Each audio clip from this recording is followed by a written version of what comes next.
नमस्कार, जी बिजनेस में आपका स्वागत है। मैं हूं मनीष पिंडू और आप देख रहे हैं जी बिजनेस की 5 राज्यों पे चुनाव की खास कवरेज।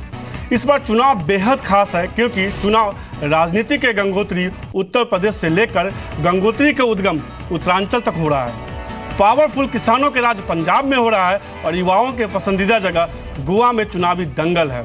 इस बार के चुनाव के नतीजों पर सबकी नज़र है क्योंकि मोदी सरकार का आधा कार्यकाल पूरा हो चुका है और यही चुनाव 2019 के लिए जमीन को तैयार करेगा। इसलिए इस बार के चुनाव को मिनी लोकसभा का चुनाव माना जा रहा है। इस चुनाव का असर राजनीति के साथ साथ बाजार और इकोनॉमी पर भी होगा और आज यही समझने की कोशिश करेंगे कि राजनीति के इस चुनावी मंथन में अमृत किसे मिलेगा और विष किसको पीना पड़ेगा। अगले आधे घंटे में हमारे साथ बाजार के कुछ दिग्गज जानकार जुड़ेंगे, साथ ही जी बिजनेस के एडिटर मिहिर भट्ट जुड़ेंगे, जिनसे ये समझने की कोशिश करेंगे कि इन चुनाव नतीजों का असर बाजार पे, इकोनॉमी पे सीधे तौर पे क्या देखने को मिल सकता है। और हमारे साथ अब MK वेणु जुड़ चुके हैं, इसके अलावा जी बिजनेस के एडिटर मिहिर भट्ट जुड़ चुके हैं। आप लोग का दोनों का शुक्रिया। शुरुआत मिहिर आपके साथ ही करना चाहेंगे। जिस तरह से हमने देखा कि ये चुनाव लंबा खिंचा, 7 चरणों में चुनाव हुआ। शुरुआत में देखा वोटिंग परसेंटेज बेहतर देखने को मिला, बाद में वोटिंग परसेंट थोड़ा कम होता हुआ दिखा। सबकी नज़र है आज शाम को कहीं ना कहीं ये खुलासा भी हो जाएगा कि एग्जिट पोल क्या बताता है। ओवरऑल आपको लगता है कितना ज़्यादा असर देखने को मिल सकता है? नहीं, देखिए इसमें 2 चीज़ें हैं। एक तो 2 फैक्टर्स हमें नहीं भूलने चाहिए कि इस बार चुनाव इतने अहम इसलिए हो गए हैं क्योंकि ये नोट बैन के बाद पहला इतने बड़े पैमाने पर कहीं पर भी जनमत लिया जा रहा है, तो उस लिहाज से ये काफ़ी अहम है। और दूसरा, अब देखिए नोट बैन के बाद अभी तक जितने भी नगर निगम के चुनाव हुए हैं सब में बीजेपी ने बहुत अच्छा परफॉर्म किया है, तो that is the joker in the pack. अब रही बात मार्केट की जो आप कर रहे थे, जिस पर हम आगे भी बातचीत करेंगे, लेकिन देखिए बीजेपी को अगर उम्मीद से बेहतर सीटें मिलती हैं तो इससे बेहतर कॉम्बिनेशन मार्केट के लिए नहीं हो सकता है। And then definitely we are looking at something close to 10,000 on Nifty. लेकिन अगर बीजेपी का प्रदर्शन एक्सपेक्टेड लाइंस पर रहता है, जहां पे ये उम्मीद नहीं है कि वो यूपी में बहुमत लेंगे, लेकिन जो मार्केट ने जो रेंज फैक्टरिंग की है उसी दायरे में अगर बीजेपी रहती है तो ये भी कोई मार्केट के लिए बुरा नहीं है। एक बार MK वेणु की भी राय ले लेते हैं। मिस्टर वेणु, शुक्रिया हमारे साथ इस बातचीत में शामिल होने के लिए। नाउ देखिए 2 चीज़ें हैं इसमें। एक, जो नगर निगम के सारे चुनाव हमने देखे जहां पर बीजेपी का प्रदर्शन काफ़ी अच्छा रहा है, नोट बैन के बाद भी वो। और दूसरा, मिस्टर मोदी के लिए नोट बैन के बाद और सर्जिकल स्ट्राइक्स के बाद ये सबसे बड़ा लिटमस टेस्ट है in terms of what people actually believe. Because बाकी नॉइज चाहे जो भी हो, ultimately if it converts to vote then you are home, if it doesn't then there is a question mark. आप कैसे असेस कर रहे हैं इसे?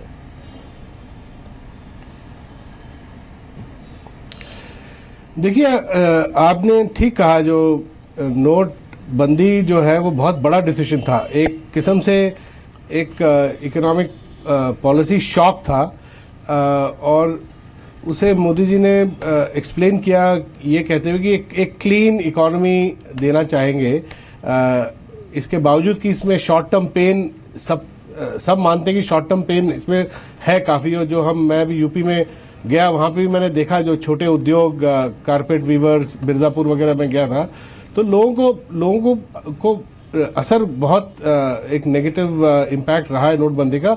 मगर उसके बावजूद कई लोग ये कह रहे थे कि जो मोदी जी ने जो एक बड़े क्लीन इकोनॉमी का जो प्रॉमिस किया है उसके लिए वो वेट करने को तैयार हैं।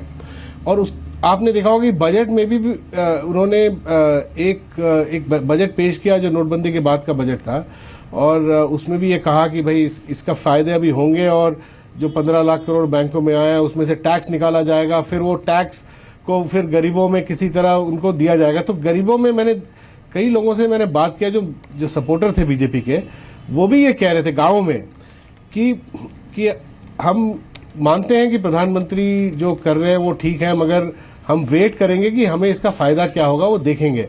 तो ये 2019 तक चाहे बीजेपी जीते या अब पूर्ण बहुमत लाए या सिंगल लार्जेस्ट पार्टी हो, और भी जगह स्टेट्स में इलेक्शन हुए, एक ओवरऑल एक्सपेक्टेशन मैं ये कहता हूँ कि एक पॉलिटिकल इकोनॉमी में ये है कि कि मोदी जी 2019 तक कुछ डिलीवर करेंगे। और उसी के संदर्भ में मैं ये कहूँगा कि एक बहुत बड़ा मीटिंग उन्होंने देवरिया में किया था, जहाँ पे 60-70 हज़ार लोग थे। उसमें उन्होंने कहा कि मैं अगर बीजेपी जीत के आती है यूपी में या सरकार बनाती है, तो पहली मीटिंग में ही सरकार अर्जेंसी देखिए, पहली मीटिंग में उन्होंने कहा मैं छोटे किसानों का कर्ज माफ करूंगा। फिर कई लोगों को ये हमने पब्लिक में पूछा, लोगों को ये एक्सपेक्टेशन है कि फ्री सिलेंडर मिलेंगे जो बिलो पॉवर्टी लाइन लोगों को। और हालांकि बीच में थोड़ा उनको ये भी लगा कि सिलेंडर के प्राइस भी बढ़ गए थे चुनाव के बीच में। तो और कई लोगों को ये भी एक अपेक्षा है कि घर बनाने के लिए जो मोदी जी ने का बहुत बड़ा प्लान है कि सबके गरीबों के सर के ऊपर एक छत, कि हमें बैंकों से पैसा मिलेगा। तो ये सारी एक्सपेक्टेशन है। अभी उन्होंने कहा अभी तक ये पूरा हुआ नहीं है, मगर अभी भी वो बोल रहे हैं कि हम उनके साथ हैं और देखेंगे कि पूरा फुलफिल होता है। खासकर किसान कह रहे थे कि हमारी जो स्थिति जो खराब हुई है पिछले 2-3 साल में, हमारी स्थिति कैसे इंप्रूव होती है हम देखेंगे 2019 तक। तो सपोर्ट है मोदी जी को, मगर वो सपोर्ट एक कंडीशनल सपोर्ट है, ये मेरा मानना है। और लोग देखेंगे कि किस तरह इकोनॉमिक पॉलिसीज और किस तरह अनाउंसमेंट्स अगले 1.5-2 साल में आएंगी। तो ये एक मैंने चीज देखी कि सपोर्ट कर रहे हैं, मगर वो वेट कर रहे हैं कि उनके लिए क्या क्या जो प्रोमिसेस किए वो पूरी होंगी कि नहीं। सीधे तौर पे कि प्रॉमिसेस पूरी होंगी, लेकिन मेरी सबसे बड़ी बात है कि इस चुनाव में एक बात तो है कि जो अभी तक निकल के आ रहे हैं, जो खासतौर पे डेटा निकल के आ रहे हैं, खासतौर उसमें ये राय निकल के आ रही है कि बीजेपी हो सकता है एज लेती हुई दिखे। हालांकि एसपी का भी नाम बार बार आ रहा है, एसपी गठबंधन का। डिम्पी से जानने की कोशिश कर रहे हैं, डिम्पी जो पोल हमने किया है उसमें क्या निकल कर, अगर बीजेपी जीतती है तो बाजार यहाँ से और कितना उछाल ले सकता है, और अगर एसपी जीतती है तो बाजार की स्थिति क्या हो सकती है यहाँ से? देखिए, जहाँ तक रिफॉर्म्स की बात है, एक पोल से पहले ये किया गया कि असर होगा भी या कि नहीं होगा, तो असर में ये उसमें निकल के आ गई 80% जो पोल में हमको समझ में आया, वो कहते हैं कि रिफॉर्म्स पे कोई असर ही नहीं पड़ने वाला, भले वो कोई भी पार्टी जीत के आए। हाँ, गति में फ़र्क आ सकता है। रिफॉर्म्स की जो प्रोसेस है वो जस की तस दोनों पार्टी अपने एजेंडे पे चलती हुई दिखेंगी। तो बड़ी ये पहला क्वेश्चन तो यही था। अब आपने दूसरा एक प्रश्न पूछा है कि कितना भाजपा के जीतने पर असर पड़ेगा और कितना फ़ायदा होगा। मार्केट के लिहाज से जो मार्केट कैलकुलेट कर रहा है वो कम से कम आप 9,200 के स्तर आप समझ के चलिए, अगर बीजेपी जीत जाती है तो इस चुनावों के अंदर बड़ी बात इसलिए भी होगी क्योंकि सेंटर में भाजपा की सरकार है, और अगर इस सबसे बड़े राज्य के अंदर भी बीजेपी की सरकार बन जाती है तो जो एक पैरिटी है वो बहुत आसानी से बनाया जा सकती है।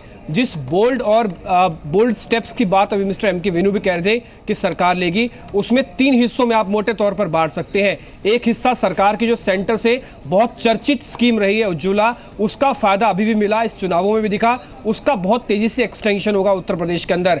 दूसरी इंपॉर्टेंट चीज, किसानों को लेकर अभी मिस्टर वेणु बात कर रहे थे, तो एक गन्ना किसान वहां पे एक कोर प्रॉब्लम वाला इशू बना हुआ है, उनका मुआवजा इशू बना हुआ है, ये तीनों पार्टियों के मैनिफेस्टो में था, तो ये एक पॉइंट होगा। इसके अलावा एक एग्री और बैंकिंग को लेकर भी बड़े फैसले लिए जा सकते हैं, तो ये बीजेपी के बड़े बोल्ड स्टेप में हो सकता है, जिसमें 6 लाख तक का लोन, टॉयलेट या फिर पक्का मकान करने के लिए दे दिया जाएगा। और बुंदेलखंड इस बार सबसे ज्यादा फोकस में रहने वाला है, वहां पे ड्रिप इरिगेशन वाली कंपनीज को बड़ा बूस्टर डोज अगर जीतती है डिम्पी तो क्या हो सकता है बाजार की स्थिति?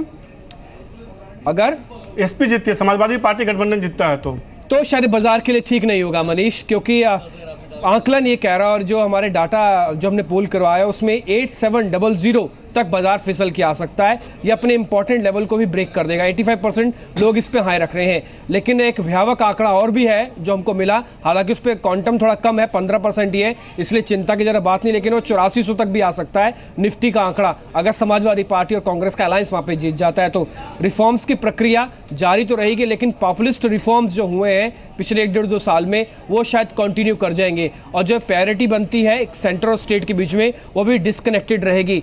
और एक बात आप समझ लीजिए कि एक पूरी तरह से ऑपोजिशन के हाथ में एक बड़ा एजेंडा भी आ जाएगा, अगर समाजवादी पार्टी या कांग्रेस का अलायंस वहां पे जीत जाता है तो ये आगे चल के 2019 के चुनावों में भी असर डालता हुआ दिखेगा। इसलिए रिफॉर्म्स के बेसिस पर तो ये चलता रहेगा, लेकिन मार्केट शायद इसको पसंद नहीं करेगा। तो हो सकता है मार्केट नहीं पसंद करता हो नहीं, लेकिन देखिए जिस तरह से डिम्पी ने बात की, जो 4 सिनेरियो है, बीजेपी जीत सकती है, एसपी गठबंधन जीत सकता है, बीएसपी जीत सकती है या हंग आ सकती है असेंबली, मतलब बीजेपी के खिलाफ 3 सिनेरियो बन के आ रहा। अगर इस चुनाव में किसी न वजह से, हालांकि सट्टा बाजार ये मान के चल रहा है कि बीजेपी जीत सकती है और अच्छे मेजोरिटी के साथ जीत सकती है, लेकिन अगर ऐसा नहीं होता है, बीजेपी हारती है, तो क्या बाजार यहाँ से निराश होगा जो अभी तक पोल में निकल के आ रहा है, या आपको लगता है कि नहीं हमने ब्रेग्जिट देखा, गिरावट आई फिर संभल गए, और घटनाएं हुई, बाजार गिरा फिर संभल गए, वही होगा कमोबेश? देखिए अब इस समय ना the kind of animal that market is at this point, आप इसे थोड़ा ध्यान से देखिए। पिछले पूरे साल में आप देखिए जितने भी बड़े इवेंट्स थे जिस पर ये माना जा रहा था कि मार्केट गिरेगा, उन सब में एक्चुअली उल्टा हो गया। अब ब्रेग्जिट के आपने एग्जांपल दिया, ट्रंप की विक्ट्री का आपने एग्जांपल दिया, इसमें भी यही हुआ। अब देखिए इस बार आप ये ध्यान में रखिए कि वोटिंग शुरू हुई, what kind of sentiment market went into. Voting जब शुरू हुआ था उस समय कोई मार्केट में ये नहीं मान रहा था कि बीजेपी जीतेगी या फिर बीजेपी को अच्छी खासी सीटें हासिल होंगी। 200 सीट्स की तो यूपी में बात भी नहीं हो रही थी जब मार्केट जब पहले चरण का वोटिंग शुरू होने वाला था, उससे पहले की बात मैं कर रहा हूँ। अब वोटिंग खत्म होते होते देखिए कि वो सुर बदला है। हमने खुद भी देखा कि पहले 3 फेज के बाद यूपी में भी अंडरटोन थोड़ा सारी पार्टीज का चेंज हो गया, कॉन्फ्लिक्ट गॉट लिटिल अगली। तो मार्केट को समय मिला है ये चीज़ें फैक्टर इन करने के लिए, लेकिन जो पहली धारणा थी मार्केट की वो तो यही थी कि बीजेपी की सरकार बनने वाली नहीं है यूपी में। तो टू दैट एक्सटेंट मार्केट के पास बफर है। ये ज़रूर है कि मार्केट ऑलरेडी इतना चल चुका है, 9000 के इतना पास है, so ideally there should be a correction. अगर मार्केट चाहे बीजेपी के नंबर अच्छे नहीं रहे या फिर उम्मीद के मुताबिक नहीं रहे, 180 170 के भी नीचे आए यूपी में, market will take it as an excuse and dip.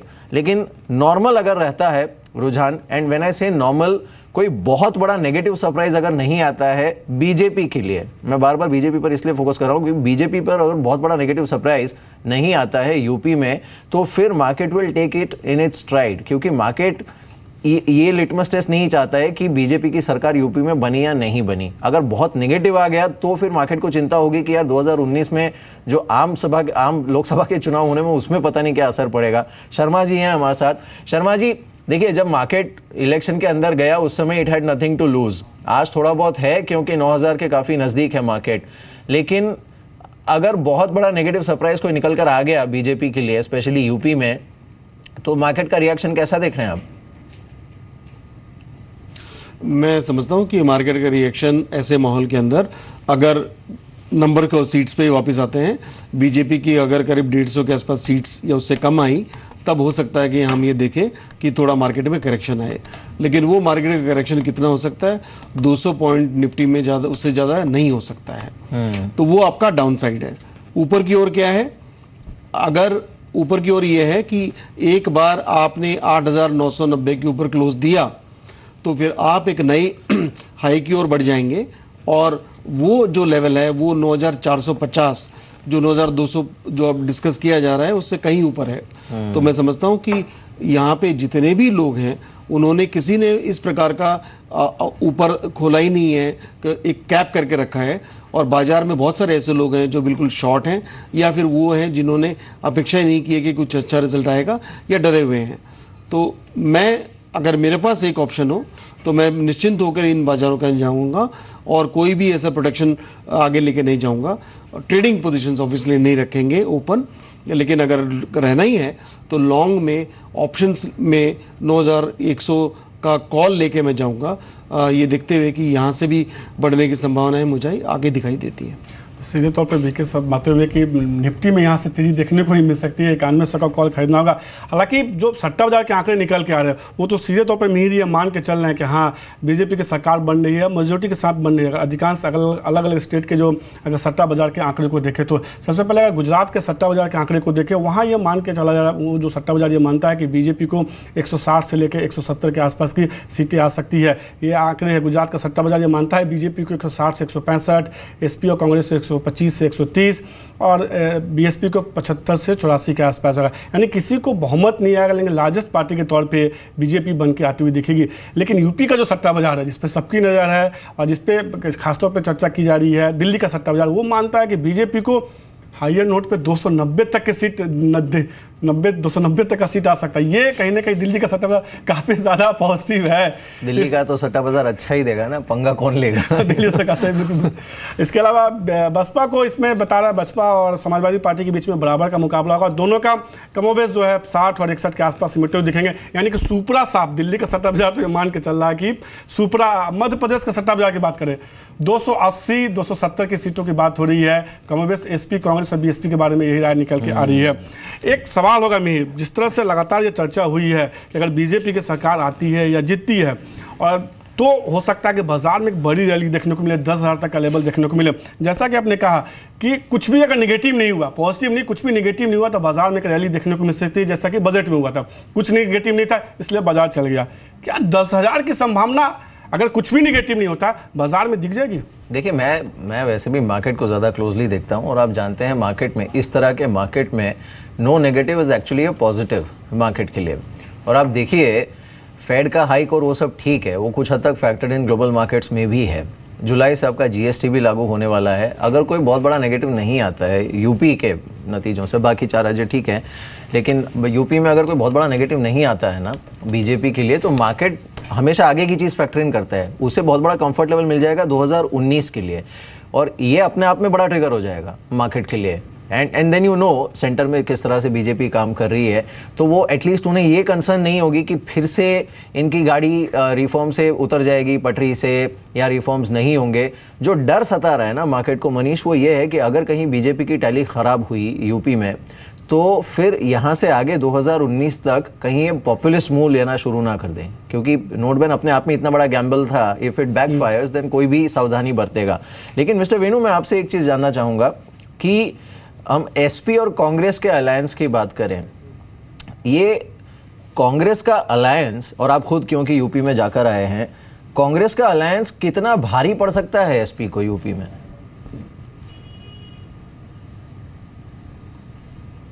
देखिए, मैं काफ़ी पूरा ईस्टर्न यूपी घुमा हूँ, गोरखपुर, देवरिया, मिर्ज़ापुर, वाराणसी तक गया था, और कई मतलब बीजेपी के लीडरों से भी बात करी हमने। अमित शाह जी से भी मीटिंग हुई हमारी, और आदित्यनाथ से भी हमारी बात हुई। तो आदित्यनाथ जो बड़े स्ट्रांग हैं ईस्ट यूपी में, गोरखपुर में खासकर उनका पूरा उनका बोलबाला है। उन्होंने बड़ी इंटरेस्टिंग बात कही। उन्होंने हमसे कहा कि बीजेपी के कोर वोटर हैं और सपा अलायंस के भी कोर वोटर हैं, और वो दोनों वो जो एक वोट बेस दोनों का है। उसके बाद आदित्यनाथ ने कहा कि आखिरी 2-3 दिन में बड़े सारे जो फ्लोटिंग वोटर्स होते हैं, जो जिसमें बड़े यंग लोग भी होते हैं, जो विकास के नाम पे वोट देते हैं, जो कास्ट से उठ के वोट देते हैं, उनकी भी तादाद यूपी में है काफ़ी, 15-20% है। तो वो किस तरफ जाते हैं और उनको जो कन्विंस कर पाएगा वो आगे निकल जाएगा, ये आदित्यनाथ ने कहा। तो मुझे ये लगता है कि जिस तरह चुनाव हुए हैं अभी पूरे 7 चरण में, बहुत क्लोज फाइट है, और बीएसपी को आप अंडर एस्टिमेट मत कीजिएगा। मेरा ये आंकलन है कि तीनों पार्टियां जो है उनको 25 और 30% के बीच में वोट शेयर मिलेगा और क्लोज होगा। और इसलिए मैं ये मानता हूं कि एक हंग असेंबली की संभावना है, जो कुछ सट्टा बाजार भी जो बता रहे हैं। तो मेरा ये मानना है कि इस वजह से कोई मार्केट में ज्यादा इतना असर नहीं होगा, क्योंकि मार्केट ने एक हंग असेंबली को भी डिस्काउंट करके मार्केट बैठा हुआ है। और अगर बीजेपी फुल मेजॉरिटी आ जाती है, शायद मार्केट को थोड़ा पॉजिटिव हो। मगर आप एक चीज जरूर ध्यान रखिएगा कि मार्केट को हमेशा कम से कम 50-60% मार्केट में असर होता है ग्लोबल न्यूज से भी। अगर इलेक्शन के बाद अगर कोई खराब ग्लोबल न्यूज आए तो मार्केट चाहे बीजेपी के 250 सीट आए, मार्केट ऊपर नहीं जाएगा, क्योंकि वो एफआईआई की इन्फ्लुएंस किस तरह है, वो बिहेवियर भी है। और तीसरी बात, एक आप जरा ध्यान दीजिएगा, आप इसका आंकलन भी कीजिए। मैंने एक बड़ा इंटरेस्टिंग आंकड़ा ये देखा है कि जो हर एक प्राइम मिनिस्टर पिछले, अगर आप 20 साल में देखें, अगर मिड टर्म में उनकी परफॉर्मेंस देखिए, उनके टाइम में मार्केट का क्या परफॉर्मेंस है, तो आप देखिएगा कि नरसिम्हा राव, अटल बिहारी वाजपेयी और मनमोहन सिंह के टाइम जो उनके जो 5 साल के टेन्योर के आधे जो मिड पॉइंट में मार्केट ज्यादातर 50-60% से 100% तक बढ़ा है। मगर इस वाले मोदी जी के टेन्योर में मैंने देखा कि मार्केट 10% से कम बढ़ा है। अगर उनके पावर में आने के बाद 2.5 साल में आप देखिए जो जितना हुआ है अभी, तो अगर आप लॉन्ग टर्म मार्केट ट्रेंड देखिए कि मोदी जी के टेन्योर में मार्केट इतना बड़ा नहीं है। इसको आप जरा इस पे ध्यान जरूर दीजिएगा क्योंकि ये हार्ड स्टैटिस्टिक्स है। तो सीधे तौर पे कहीं ना कहीं ये मानते हुए कि असर बहुत ज़्यादा देखने को नहीं मिल सकता है बाजार पे, ग्लोबल संकेतों कहीं ज़्यादा असर देखने को मिल सकता है। आई थिंक शर्मा जी कुछ ऐड करना चाह रहे हैं इसमें। शर्मा जी बोलिए। ये वेणु साहब ने बिल्कुल सही बात कही है और मैं इसको दूसरे परिप्रेक्ष्य देना चाहूँगा कि आप ये देखिए कि हमारा जो मार्केट है लॉन्ग टर्म के अंदर, वो जितना हमारा नॉमिनल जीडीपी बढ़ता है और उसके साथ अगर हम रियल जीडीपी के साथ अगर इन्फ्लेशन जुड़े तो नॉमिनल जीडीपी होता है, जितना जीडीपी बढ़ता है उतना ही हमारा मार्केट भी बढ़ता है। तो उस दृष्टि से सन 2012 मार्च के अंदर हमारा निफ्टी का लेवल था 5295। अगर उसके अंदर मैं वो हिस्टोरिक जो ग्रोथ हमने जीडीपी की देखी है वो जोड़ दूं 12% CAGR की, तो वो हमारे को निफ्टी का लेवल देता है 10,500। तो 10,500 तक तो हमको ये बात भी नहीं करनी चाहिए कि अभी निफ्टी कहाँ पे है, क्या है, आगे का तो हम बाद में देखेंगे। तो इस वक्त पूरा मार्केट रुका हुआ है। जो लोग हैं, मैं पूरा देश भर में घूमता हूं अपने रिटेल इन्वेस्टर्स के साथ और वहाँ पे मेरा ये मानना है कि सभी लोग डरे सहमे बैठे हैं कि पता नहीं क्या होगा। ऐसा कुछ भी होने वाला नहीं है।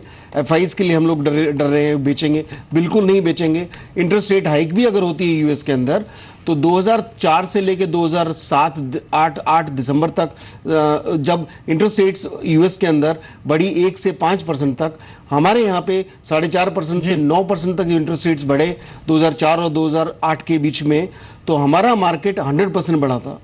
तो ऐसे, और यूएस भी बढ़ा था करीब 30%।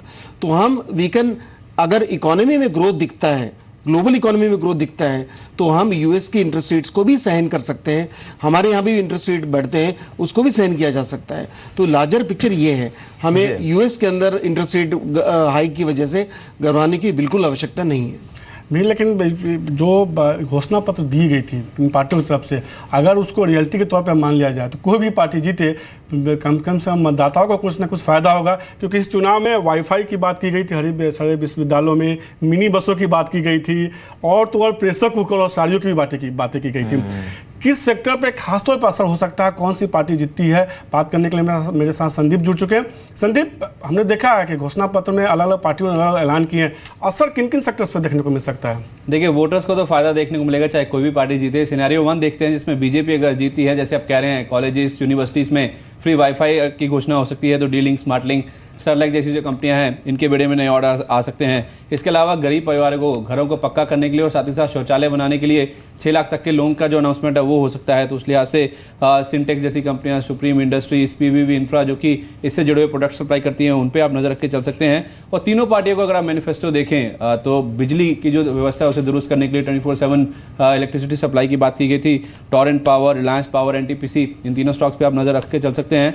और गाँवों में जैसे आप कह रहे हैं मिनी बस सेवा से गाँवों को जोड़ा जा सकता है, तो आयशर की गाड़ियां, Ashok Leyland, force motor, M&M, इनकी बिक्री में इजाफा देखने को मिल सकता है। इसके साथ साथ बुंदेलखंड पूर्वांचल में जो सिंचाई की दिक्कतें हैं उनको दूर करने को लेकर कुछ ऐलान आ सकते हैं। तो Jain Irrigation, ITD cementation, dredging, SPML infra, इनकी ऑर्डर बुक में इजाफा देखने को मिल सकता है। साथ ही साथ ऑनलाइन डेटा रिकॉर्ड्स को मेंटेन करने के जो अनाउंसमेंट है वो हो सकते हैं। तो टेरासॉफ्ट, RS सॉफ्टवेयर जो कि सॉफ्टवेयर सेवाएं प्रोवाइड करती हैं, इनके लिए नए ऑर्डर्स आ सकते हैं। साथ ही साथ शायद कुछ कर्ज माफी को लेकर भी अनाउंसमेंट आ सकते हैं। तो भले ही सहकारी बैंक हो या सरकारी बैंक हो, इन दोनों के लिए बुरा समय आ सकता है। तो SBI, PNB, इलाहाबाद, बॉब जैसे जो बैंक है उनके ऊपर आप नजर रख के चल सकते हैं। कृषि विकास के लिए एक फंड का अनाउंसमेंट हो सकता है, तो कावेरी सीड, जेन इरीगेशन, RCF, NFL जैसी कंपनियां फोकस में रहेंगी। साथ ही साथ लॉ एंड ऑर्डर, इसको दुरुस्त करने के लिए कुछ बड़े बजट का अनाउंसमेंट हो सकता है। कैमरास लग सकते हैं, तो जाइकॉम फोकस में आएगा। 2 व्हीलर 4 व्हीलर की मांग बढ़ेगी, बजाज ऑटो, आयशर, M&M, इनकी गाड़ियां ज़्यादा बिक सकती है, तो इस पर आप नजर रख के चल सकते हैं। और साथ ही साथ वाईफाई के साथ साथ जो लैपटॉप्स हैं 1 GB डेटा के साथ, उनका भी अनाउंसमेंट हो सकता है। तो HCL, इन्फो, विप्रो जैसी कंपनियां फोकस में रहेंगी। और साथ ही साथ ग्रामीण इलाकों में LPG कनेक्शन और पाइपलाइन कनेक्शन जो है उसका बढ़ावा देने के लिए अनाउंसमेंट आ सकते हैं। तो BPCL, IGL पे आप नजर रखें। और आखिर में गन्ना किसान, इनकी जो दिक्कतें हैं वो दूर करने के लिए अनाउंसमेंट आ सकते हैं। तो बलरामपुर चीनी, सिंभावली, अपर गैंजी जैसी जो कंपनियां हैं इनके लिए शायद अच्छा दौर देखने को मिल सकता है। बिल्कुल। चलिए मिस्टर वेणु, चलते चलते आपसे आखिरी सवाल होगा कि ये जो नोट बैन है उसके बाद, क्योंकि ये सबसे बड़े चुनाव हैं, यूपी वैसे ही अपने आप में मिनी लोकसभा माना जाता है, ये कितना वैलिड कंसर्न है मार्केट के पर्सपेक्टिव से मैं पूछ रहा हूँ कि अगर यहाँ पर बीजेपी को कोई सीरियस नंबर के साथ डील करना पड़ा विच इज़ बिलो एक्सपेक्टेशन और फार बिलो एक्सपेक्टेशन, तो सेंटर में इनकी जो पॉलिसीज़ हैं क्या उसे वाकई आप अफेक्ट होता देख रहे हैं क्या?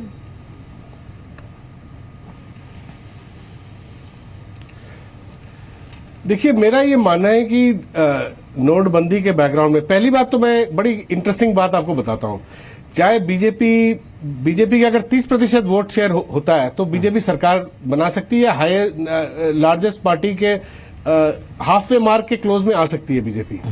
मगर मैंने देखा वहां पे कि बीजेपी के जितने सपोर्टर्स थे खुल के बात कर रहे थे, वो ये कह रहे थे कि हमें नोटबंदी से थोड़ी तकलीफ ही, मगर हम इसको सहने को तैयार हैं, हमें मोदी जी पे विश्वास है कि वो हमारे लिए कुछ करेंगे।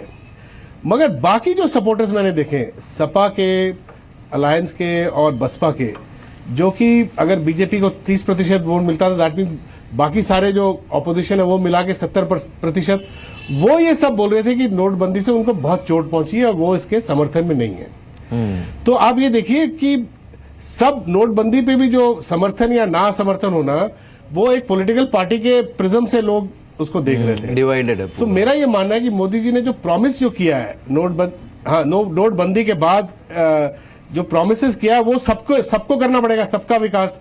तो 2019 में एक बहुत क्रूशियल फैक्टर ये है कि जो बजट में इन्होंने ये अज्यूम किया है कि जो 15 लाख करोड़ बैंकों में आया उसमें से हम किसी तरह लोगों के खिलाफ इन्वेस्टिगेशन, इंक्वायरी, नोटिस तो चली गई हैं लाखों, 1 लाख नोटिस के करीब, पैसा निकाल पाएंगे कि नहीं।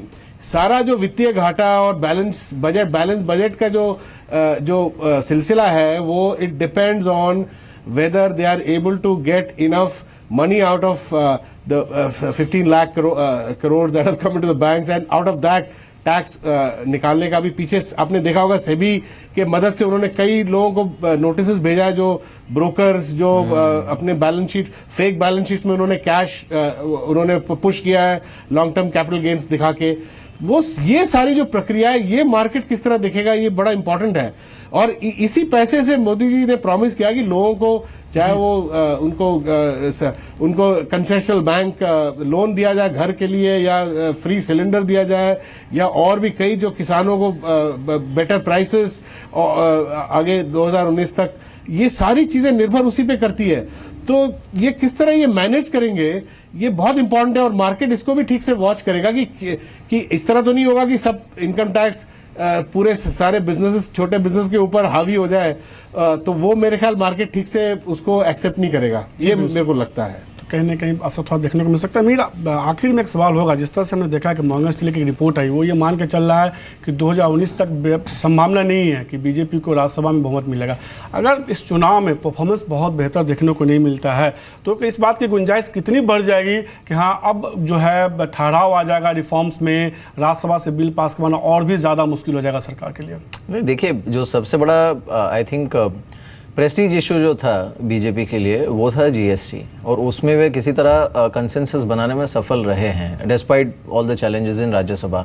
तो आई थिंक ये कंसर्न मार्केट को नहीं होगा कि राज्यसभा में इनका जो इक्वेशन है उसके चलते रिफॉर्म्स की गाड़ी उतरेगी पटरी से। जो बड़ा कंसर्न होगा वो ये होगा कि अगर कहीं इनकी टैली खराब हुई यूपी में तो इनकी नज़र रहेगी 2019 पे, और उस चक्कर में ये जो बीच का जो पूरा गैप है 2.5 साल का, उसमें ये नहीं हो कि आप कोई बोल्ड स्टेप लेने से कतरा है। एक चर्चा और भी आई है कि मध्यावधि चुनाव भी ना हो जाए। नहीं, खैर वो तो फिलहाल आई डोंट थिंक मार्केट तो उस बारे में सोच भी रहा है फिलहाल। लेकिन शर्मा जी, 10,000 दिवाली तक अगर बीजेपी ने अच्छा किया यूपी में तो बिल्कुल संभव सर, आएगा, पक्का आएगा। ये तो 10,000 कब तक की बात नहीं है, दिवाली से पहले आ जाएगा, तो उसमें तो कोई इशू ही नहीं है। जो रणनीतियां रखी हैं, जो जिस तरह के नंबर्स हैं, इकोनॉमिक डेटा भी देखें तो वो डेटा भी ऐसा है जो सपोर्ट करता है कि हमारे जो मेजर्स हैं उनके अंदर इंप्रूवमेंट की बहुत सारी जगह है। भले आप लोन ग्रोथ को देखिए, बिल्कुल सपाट हुआ बैठा है, तो इसमें थोड़ा भी ग्रोथ आएगा तो इकोनॉमी चल निकलेगी और वो सब नंबर्स दिखाई देंगे। तो वर्स्ट इज ऑलरेडी डिस्काउंटेड। तो मेरे हिसाब से ये हम सिर्फ बात ही कर रहे हैं, 14 मार्च को देखते हैं कि क्या होता है। तो कहीं ना कहीं शर्मा साहब किसी नोट पर शो को खत्म करने का समय आएगा। शर्मा साहब का शुक्रिया, विनू जी आपका शुक्रिया, मिहिर आपका शुक्रिया, संदीप और डिम्पी आपका भी शुक्रिया।